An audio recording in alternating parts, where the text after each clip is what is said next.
नमस्कार, स्वागत है आपका आज के ताज़ा और बड़ी समाचारों में। तो आइए जानते हैं खबरों को एक एक करके। अगर इससे पहले कि आप हमारे चैनल पर नए हैं तो चैनल को सब्सक्राइब करके बेल आइकन को दबा दें ताकि सभी प्रकार के लेटेस्ट न्यूज़ की जानकारी मिलती रहे।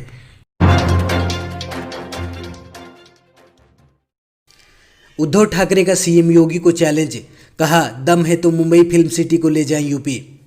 जी हां दोस्तों, आपको बता दें कि बीजेपी और शिवसेना के बीच को लेकर चल रही विवाद में अब उद्धव ठाकरे ने सीधे योगी आदित्यनाथ पर निशाना साधा है।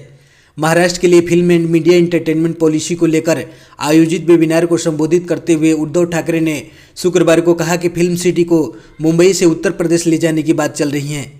आगे कहा कि ले जाइए, अच्छा होगा, अगर आप में क्षमता है तो ले जाइए। महाराष्ट्र में हम कोशिश करेंगे कि गुणवत्ता फिल्में बने।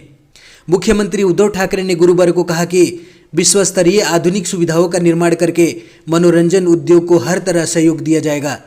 महाराष्ट्र सरकार की ये घोषणा अहम इसलिए है क्योंकि कुछ महीनों पहले यूपी के मुख्यमंत्री योगी आदित्यनाथ ने ऐलान किया था कि दिल्ली के समीप देश के सबसे बड़ी फिल्म सिटी का निर्माण करेंगे। इसके बाद फिल्म सिटी के मुद्दे को लेकर शिवसेना और बीजेपी के बीच विवाद चल रही है। भारतीय सिनेमा के जनक दादा साहब फाल्के को याद करते हुए महाराष्ट्र के मुख्यमंत्री ने कहा कि मराठी मानुष ने इस फिल्म इंडस्ट्री की नींव रखी है। महाराष्ट्र उनकी जन्मभूमि और कर्मभूमि रही है। आज देश का सबसे बड़ा अवार्ड उनके नाम पर है। महाराष्ट्र सरकार इस परंपरा को कायम रखेगी।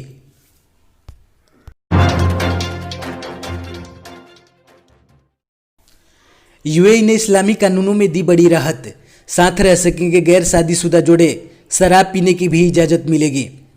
जी हां दोस्तों, आपको बता दें कि संयुक्त अरब अमीरात यानी यूएई ने शनिवार को इस्लामी निजी कानूनों में बड़े बदलाव का ऐलान किया है।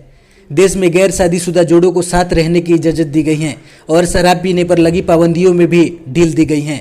साथ में सम्मान के खातिर हत्या का अपराधीकरण कर दिया गया है। यूएई में व्यक्तिगत आज़ादी का दायरा बढ़ाना यह दिखाता है कि देश पश्चिमी सैलानियों और कारोबारियों के लिए अपने आप को गगनचुंबी इमारतों के स्थल के तौर पर पेश करना चाहता है। हालांकि इसकी कानूनी प्रणाली सीरिया के कानूनों पर आधारित है। यह बदलाव अमीरात के शासकों के देश में तेजी से बदलते समाज के साथ तालमेल रखने की कोशिश को भी दर्शाते हैं।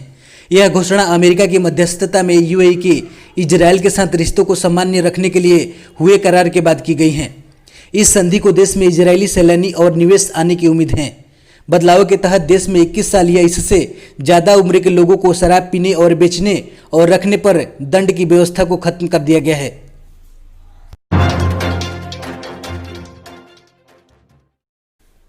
गुर्जर समाज का गहलोत सरकार को अल्टीमेटम, कहा मांग नहीं मानी तो दौसा में होगा उग्र आंदोलन।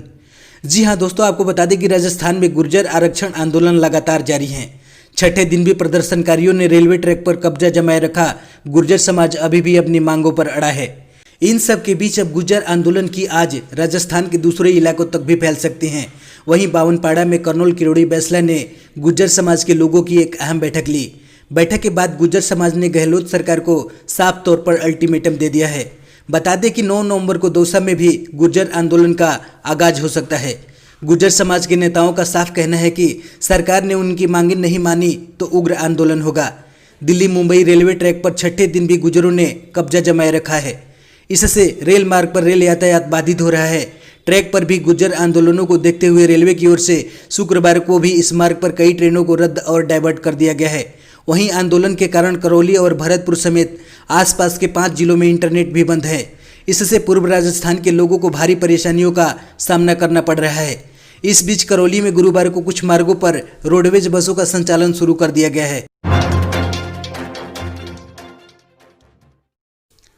रेप और मर्डर के दोषी राम रहीम को हरियाणा सरकार ने दी गुपचुप तरीके से पैरोल। जी हां दोस्तों, आपको बता दें कि रेप और हत्या के जुर्म में उम्र कैद की सजा काट रहे हरियाणा के डेरा सच्चा सौदा के मुखिया गुरमीत राम रहीम को बीते दिनों 1 दिन की पैरोल दी गई थी। प्राप्त जानकारी के मुताबिक राम रहीम को 24 अक्टूबर को ही पैरोल दी गई थी, जिसकी सूचना अब बाहर आई है। डेरा प्रमुख रेप और हत्या मामले में दोषी ठहराए जाने के बाद रोहतक की जेल में बंद है। सूत्रों ने बताया कि राम रहीम ने अपनी बीमार मां से मिलने के लिए 1 दिन की पैरोल मांगी थी। वह गुरुग्राम के एक अस्पताल में भर्ती हैं। डेरा प्रमुख को सुनरिया जेल से गुरुग्राम अस्पताल तक भारी सुरक्षा के साथ ले जाया गया। सूत्रों का कहना है कि राम रहीम को 24 अक्टूबर को ही शाम तक अपनी बीमार मां के साथ रहते। सूत्रों ने बताया कि हरियाणा पुलिस की 3 टुकड़ियां तैनात रही। एक टुकड़ी में 80 से 100 जवान थे। यूपी के फतेहपुर जिले में पराली जलाने के आरोप में 60 किसानों पर मामला दर्ज। जी हां दोस्तों, आपको बता दें कि उत्तर प्रदेश के फतेहपुर जिले में कथित रूप से धान की पराली जलाने के आरोप में 2 दिनों के भीतर कम से कम 60 किसानों के खिलाफ मामले दर्ज कर उनके खिलाफ पुलिस ने निरोधात्मक कार्रवाई की है। पुलिस के एक अधिकारी ने शनिवार को बताया कि फतेहपुर जिले के विभिन्न थाना क्षेत्र में फसल की अवशेष या धान की पराली यानी पुआल जलाने के आरोप में पिछले 2 दिनों के भीतर कम से कम 60 किसानों के खिलाफ मुकदमा दर्ज किए गए हैं और राजस्व अधिकारियों ने उनसे जुर्माना भी वसूला है। इसके साथ साथ उन्होंने बताया कि जुर्माना वसूलने की कार्रवाई उप जिलाधिकारी के आदेश के अनुसार हुआ है।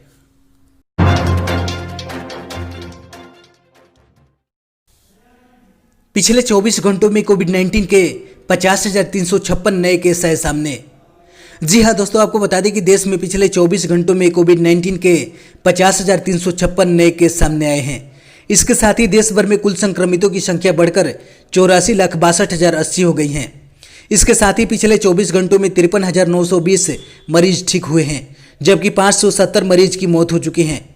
अब तक कुल देश में 78,19,886 कोरोना संक्रमित ठीक हो चुके हैं।